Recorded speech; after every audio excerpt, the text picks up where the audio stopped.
સૌ હરિભક્તોને જય સ્વામિનારાયણ। આપણે સૌ જાણીએ જ છીએ કે બીએપીએસ સંસ્થાએ માત્ર સ્વામિનારાયણ સંપ્રદાય જ નહીં પરંતુ સમગ્ર હિન્દુ ધર્મનો વિશ્વમાં ડંકો વગાડ્યો છે। બીએપીએસ સંસ્થા પાસે ભણેલા ગણેલા અને સ્ત્રીધનના ત્યાગી સંતો છે। એમાં પણ આ વાત તમે સ્વીકારો કે ન સ્વીકારો પણ એ સત્ય સનાતન છે। જે હાલમાં મહામહોપાધ્યાય ભદ્રેશ સ્વામી છે એ પૂરા 1200 વર્ષ પછી હિન્દુ ધર્મને આવા વિદ્વાન અને મોટા સંત બન્યા છે। જેઓ હિન્દુ પરંપરાના એકમાત્ર એવા વિદ્વાન સંત છે જેમણે ભાષ્યો તો રચ્યા પણ સાથે સાથે વાદ ગ્રંથ પણ રચ્યા છે। એટલે આપણા સ્વામિનારાયણ સંપ્રદાય માટે સૌથી ગર્વની વાત છે। ત્યારે અમુક સ્વામિનારાયણ સંસ્થાના કથાકાર સંતો અને આચાર્યો કટાક્ષમાં અવારનવાર બીજી સંસ્થાઓનો અભાવ અવગુણની વાતો કરતા હોય છે। આજે તમામ ધર્મની સંસ્થાઓ બીએપીએસના પગલે પગલે ચાલવાનો પ્રયત્ન કરી રહી છે અને તેમના કાર્યને પ્રશંસનીય ગણાવે છે।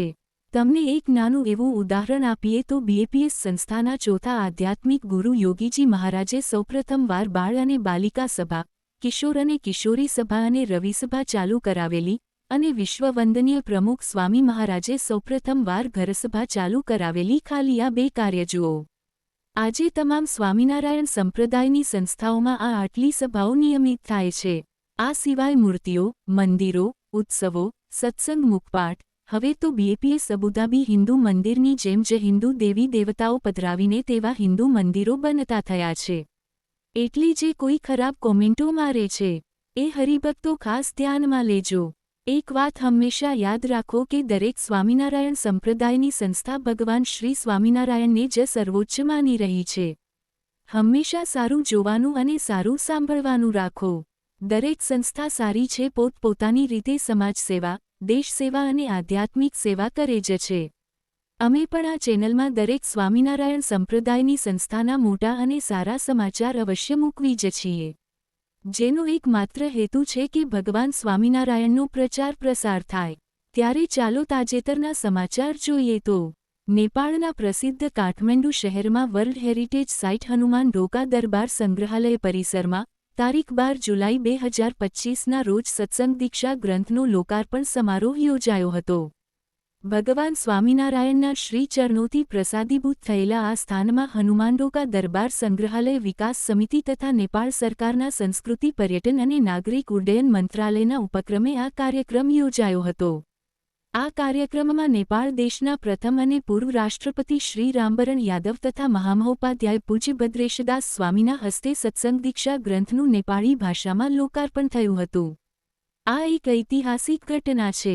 રાષ્ટ્રપતિને કોઈ પ્રસંગમાં ગેસ્ટ તરીકે બોલાવવા અને રાષ્ટ્રપતિ પાસે કોઈ પણ વસ્તુ લોકાર્પણ કરવું, આ બંને વાતમાં જમીન આસમાનનો ફેર છે। કારણ કે દેશની સર્વોચ્ચ વ્યક્તિ જે વસ્તુને માન્યતા આપે એ વસ્તુ કેટલી માન્યતાવાળી હશે। આ પ્રસંગે નેપાળના અનેક પ્રતિષ્ઠિત મહાનુભાવો ઉપસ્થિત રહ્યા હતા। આયોજકો દ્વારા સત્સંગ દીક્ષા ગ્રંથના રચયિતા પરમ પૂજ્ય મહંત સ્વામી મહારાજના પ્રતિનિધિરૂપે મહામહોપાધ્યાય ભદ્રેશદાસ સ્વામીનું પારંપરિક રીતે સ્વાગત કરવામાં આવ્યું હતું। પરમ પૂજ્ય મહંત સ્વામી મહારાજ વતી પૂજ્ય ભદ્રેશદાસ સ્વામીએ પૂર્વ રાષ્ટ્રપતિશ્રીનું ભારતીય પરંપરા પ્રમાણે સ્વાગત કર્યું હતું। મહાનુભાવોના વક્તવ્યો બાદ પૂજ્ય ભદ્રેશદાસ સ્વામીએ સત્સંગ દીક્ષા ગ્રંથની વિશેષતાઓ વર્ણવી હતી। તેઓની સાથે પૂર્વ રાષ્ટ્રપતિશ્રીએ પણ ભગવાન સ્વામિનારાયણના નેપાળ સાથેના સંબંધોની વિશેષ સ્મૃતિ કરી હતી। નેપાળની ધરતી પર નેપાળી ભાષામાં ભાષાંતરિત સત્સંગ દીક્ષા ગ્રંથનો આ લોકાર્પણ સમારોહ સાંસ્કૃતિક અને આધ્યાત્મિક દૃષ્ટિએ એક મહત્વપૂર્ણ પ્રસંગ બની રહ્યો હતો। જ્યાં સ્વામિનારાયણ સંપ્રદાયમાં ઇતિહાસ રચાય છે ત્યાં બીએપીએસ સંસ્થા જ હોય છે।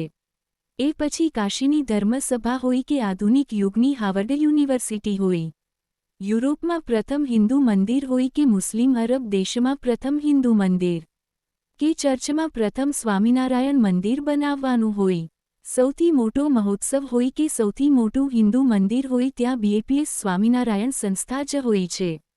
તો હરિભક્તો, સ્વામિનારાયણ સંપ્રદાયના અવનવા અને લેટેસ્ટ સમાચાર જોવા માટે અમારી સ્વામિનારાયણ પોર્ટલ ચેનલને અવશ્ય સબસ્ક્રાઇબ કરીને બેલ આઇકોન પ્રેસ કરી દેજો।